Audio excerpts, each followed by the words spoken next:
Bonjour mes amis, que Dieu vous bénisse, tous, tous. J'aimerais beaucoup, Dieu seul, lui seul sait ô combien nous aimerions que tous reçoivent le baptême du Saint-Esprit. Parce que le Saint-Esprit est l'Esprit de Dieu. C'est lui qui a guidé Jésus durant toute sa vie, tout son ministère. C'est lui qui a donné des forces, conditions, capacités, pouvoir pour que Jésus affronte les tribulations, les luttes, qu'il vainque. C'est le Saint-Esprit qui a guidé Jésus jusqu'à la fin, jusqu'au moment où il a dit « Tout est accompli ». C'est le Saint-Esprit. Imaginez-vous recevant le Saint-Esprit. Qui l'a déjà sait de quoi je parle. Malheureusement, une minorité est là, mais peu importe. On ne peut pas regarder en arrière, on ne peut pas regarder le lait renversé. Nous devons regarder de l'avant. Et le Saint-Esprit continue, il reste disponible pour tous ceux qui le veulent véritablement, qui le veulent non pour ostenter des langues étranges, non pour ostenter du pouvoir, non. Si c'est l'objectif, alors il est clair que la personne ne recevra pas. Mais si les personnes le veulent pour rendre témoignage du Dieu qu'elles connaissent, le Seigneur Jésus-Christ, pour rendre témoignage que Jésus est vivant, alors là, les choses changent de figure. Et c'est ce qui se produit, mes amis. Dieu, dans la personne du Saint-Esprit et au nom de son Saint-Fils Jésus-Christ, désire faire sa demeure en vous. Il veut davantage vivre en vous que vous en avez besoin. Saviez-vous cela? Très bien, c'est cela même. Voyez, vous savez que le Saint-Esprit est l'esprit de la paix. Saviez-vous cela? La paix, la véritable paix, n'est pas la paix de quelques moments agréables, de tranquillité. Non, c'est une paix éternelle. Et quand nous recevons cette paix, quand nous recevons l'esprit de la paix, nous savons que notre Père nous a pardonné. C'est-à-dire, il a déjà effacé notre passé et nous sommes de nouvelles créatures. Donc nous avons la paix. Nos culpabilités ont été enlevées et nous sommes en paix avec Dieu. En paix avec Dieu et en paix avec nous-mêmes. Et en parlant de paix,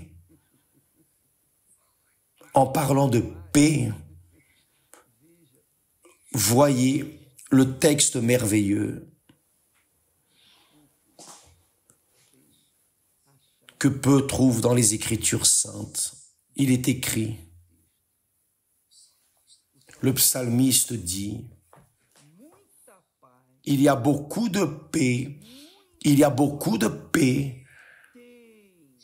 pour ceux qui aiment ta loi, c'est-à-dire ta parole. Et il ne leur arrive aucun malheur. Voyez, Il y a beaucoup de paix. Il n'avait pas besoin de dire beaucoup de paix. Il aurait pu dire, il y a la paix pour ceux qui aiment ta loi. Mais il y a une emphase dans la quantité de paix qui est Dieu lui-même. C'est Dieu lui-même. Beaucoup de paix. Je me rappelle maintenant quand Dieu a promis à Abraham qu'il serait la propre bénédiction.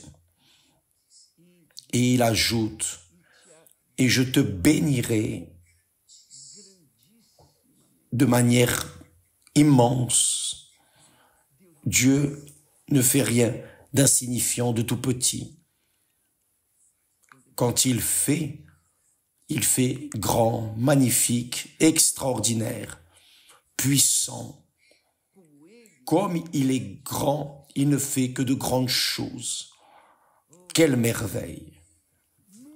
Il y a beaucoup de paix pour ceux qui aiment ta loi, ta parole.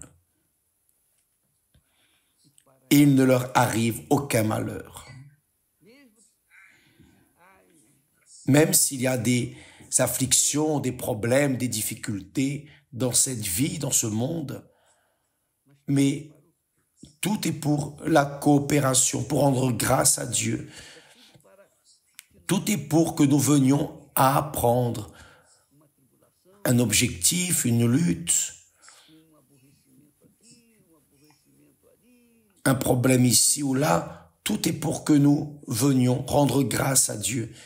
Parce que dans ces situations, nous apprenons. Il y a une leçon glorieuse. C'est ainsi que Dieu nous enseigne. Il nous laisse parfois passer par des tribulations seulement pour que nous venions à apprendre à vivre en communion avec lui. Je vais être honnête avec vous. Je vais vous dire une chose très importante. Les moments les plus glorieux que j'ai eus avec Dieu ont été les moments les plus difficiles quand j'affrontais les problèmes les plus compliqués de ma vie. Ce furent les moments où nous avons eu le plus de paix, nous avons eu le plus de communion avec Dieu. Car quand les choses vont bien, nous rendons grâce à Dieu. Mais notre communion est autre.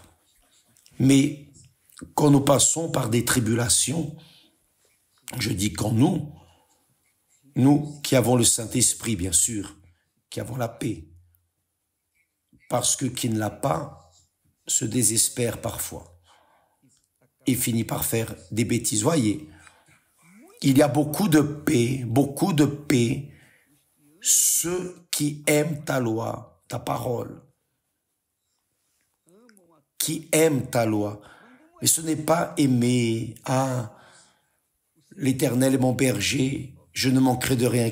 Quelle merveille, l'Éternel est mon berger, je ne manquerai de rien. Je puis tout en celui qui me fortifie. Ou alors, celui qui habite sous l'abri du Très-Haut repose à l'ombre du Tout-Puissant. L'Éternel est mon berger, je ne manquerai de rien. Donc la personne sent du plaisir dans ces mots, mais seulement dans ces mots. Le plaisir du cœur qui est passager. Passager. Pourquoi? Parce que la personne n'a pas encore beaucoup de paix que le Saint-Esprit lui donne.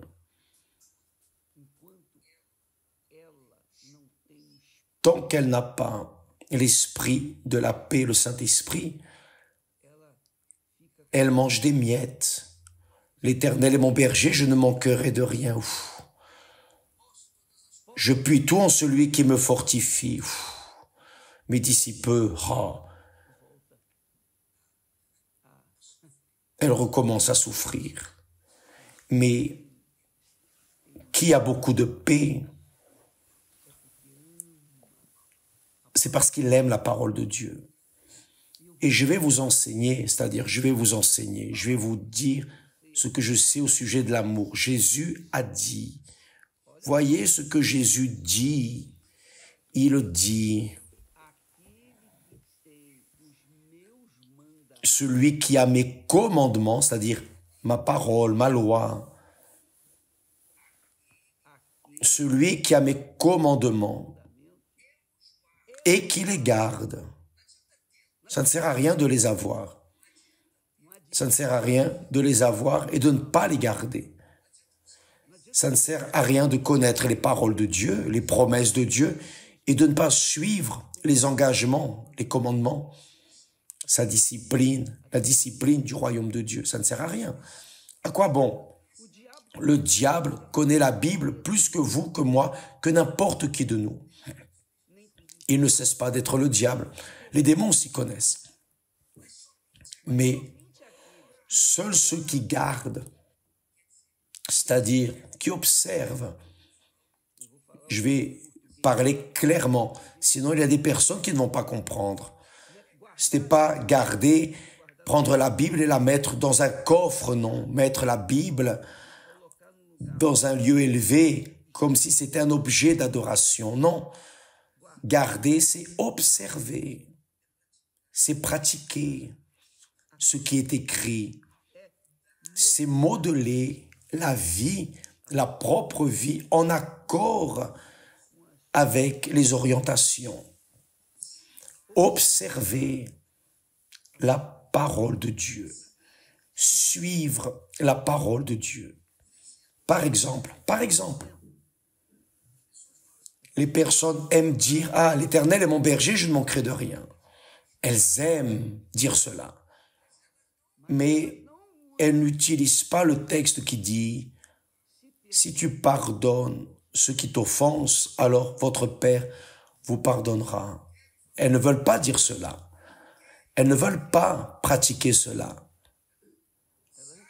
Elles savent que dans la prière que Jésus enseigne, il dit « Pardonne-nous nos offenses, comme nous pardonnons ceux qui nous ont offensés. » Normalement, les personnes qui aiment citer quelques versets de la Bible, comme la personne qui s'assoit à table et qui grignote ici, grignote là, juste ce qui est bon. C'est vrai.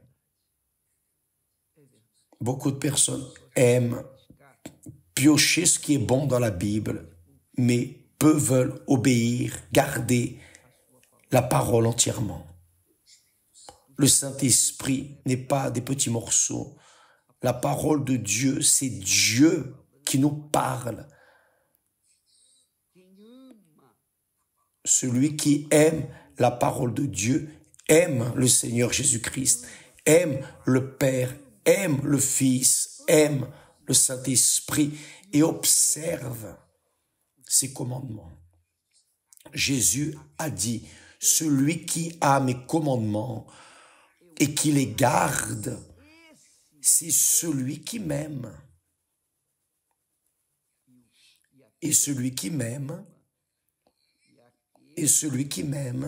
sera aimé de mon Père. Je l'aimerai et je me ferai connaître à lui. Et comment est-ce que Jésus se manifeste à nous?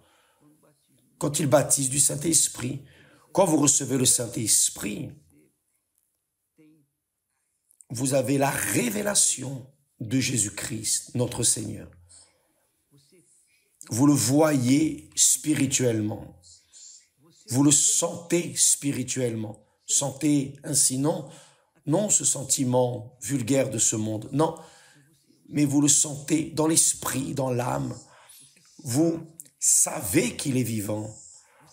vous savez, vous avez la certitude, vous êtes convaincu qu'il est avec vous. Et alors, vous entrez dans la paix de Dieu. Vous vivez en paix. Vous ne restez pas préoccupé, malade, infirme à cause de l'anxiété. Vous savez que même quand vous passez par des tribulations, des tempêtes, il est avec vous. Il est là, vous soutenant. Donc, c'est ce qui sanctifie le nom du Seigneur Jésus-Christ. C'est ce qui fait sanctifier le nom du Dieu vivant, Père, Fils et Saint-Esprit. Celui qui a mes commandements et qui les garde, c'est celui qui m'aime. Et celui qui m'aime sera aimé de mon Père. Je l'aimerai. Et je me ferai connaître à lui dans la personne du Saint-Esprit, bien sûr. Donc, quand la personne reçoit le Saint-Esprit, elle a beaucoup de paix. Les personnes qui me regardent en ce moment, ils disent, ah, évêque, comme j'aimerais avoir au moins une minute de paix, ma vie est tourmentée, je vis d'un côté à l'autre, rien ne satisfait mon âme. Il ne me manque pas ceci, cela, il ne me manque rien, mais il me manque la paix. Ah, si j'avais une minute de paix, je donnerais tout pour avoir une minute de paix. Dieu ne veut pas vous donner une minute de paix. Dieu veut vous donner beaucoup de paix et pour toute votre vie. Parce que même au milieu des tribulations, lorsque nous avons le Saint-Esprit, nous affrontons les tribulations et nous vainquons. Nous luttons, mais avec une conviction en nous. Il y a la paix. Une paix parfaite, une joie parfaite. C'est comme la barque des disciples, effrayée par la tempête qui est venue sur la mer de Galilée et Jésus dormait. Donc il était là dans la barque. Mais il n'avait pas conscience de cela. Il n'avait pas conscience que si la barque se coulait, il coulerait aussi, et Jésus coulerait aussi, parce qu'il leur manquait la compréhension que celui qui a l'Esprit de Dieu a Jésus en soi, dans sa barque. Donc, viennent les tempêtes qui viennent. Ceux qui sont dans la barque seront sûrs parce que le Seigneur est là. Et il ne dort pas. C'est pas ce qui est écrit. Le gardien d'Israël ne dort pas. Donc, il y a beaucoup de paix pour ceux qui aiment ta loi. D'ailleurs, j'aimerais beaucoup vous demander, vous qui nous regardez, vous qui êtes une personne qui a beaucoup de paix, qui aimez la parole de Dieu et la loi de Dieu, j'aimerais vous demander d'offrir une Bible à quelqu'un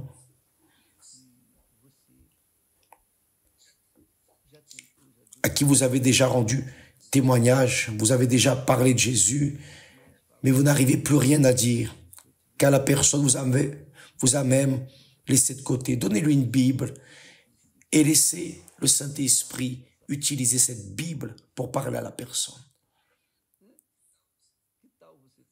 Que direz-vous de faire ça? Une parole, la Bible, une Bible. Prenez une Bible. D'ailleurs, notre Bible, la Bible fidèle, commentée, où il y a nos commentaires de foi. C'est plus facile pour la personne de lire, la personne comprendre, parce que je sais que quand la personne n'a pas le Saint-Esprit, elle ne comprend pas beaucoup la parole de Dieu. La parole de Dieu ressemble à du grec, à de l'hébreu, mais quand la personne a les commentaires expliquant quelques versets ou beaucoup de versets, alors il est plus facile pour qu'elle comprenne. Donc, cherchez à offrir une Bible à quelqu'un. Avez-vous déjà imaginé si chaque personne qui aime la loi, qui aime la parole de Dieu, qui aime Jésus, offre une Bible à une personne, alors cette personne sera conduite par le Saint-Esprit lui-même pour lire la Bible et se convertir et recevoir le Saint-Esprit sans avoir besoin de religion, sans avoir besoin de rien, d'église, d'évêque. Le Saint-Esprit sera son berger. Faites cela, vous verrez comme votre vie donnera du fruit. Il y a beaucoup de paix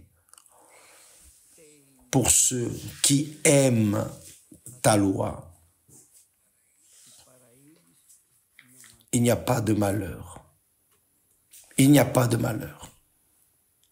Que Dieu vous bénisse tous et à demain au nom du Seigneur Jésus. Amen. Grâce à Dieu.